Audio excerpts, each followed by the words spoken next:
Yeah, hello once again. Good afternoon. My name is Ishmael Ogbechia. Today we'll be looking at the fractional law of indices. Recall that we have treated the multiplication law, the division law, the negative index law, and the power law. So today we'll be looking at the fractional law. Now the name tells you what it is when the power is a fraction. So this is what the fractional law is all about. It says a raised to the power of b over c. You can see the power here. This is the fraction, is a fractional power, and this, as usual, is our base.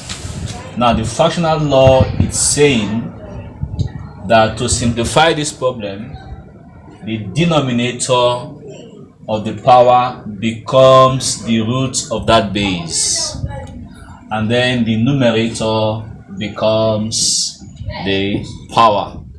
This is just what the fractional law of indices is all about. For example,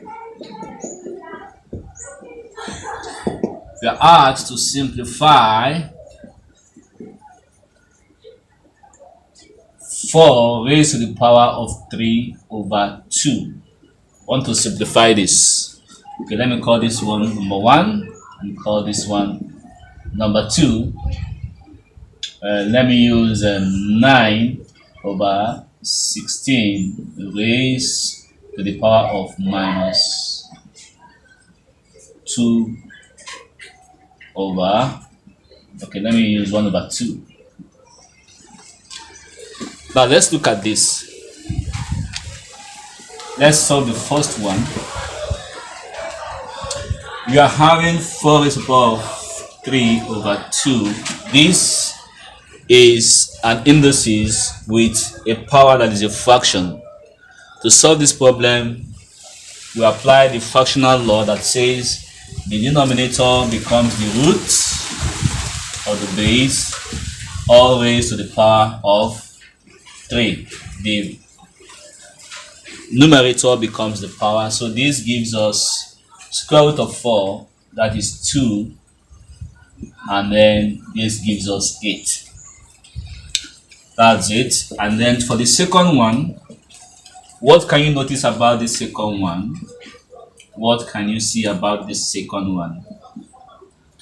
Now you can see that this second problem is having 2 laws here. We have the negative index law and the fractional law of indices to apply here. Now we said to tackle this negative index law, we are going to invert this. It becomes 16 over 9 raised to the power of 1 over 2. Remember, I said to apply your negative index law, we flip this, we take the reciprocal, and then that makes the negative sign to become positive. Okay, so that's what has happened here.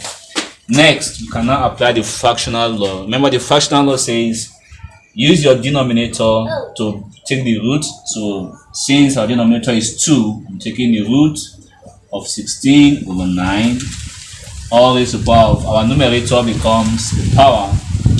So the square root of 16, that is 4. The square root of 9, that is 3. Raised to the power of 1.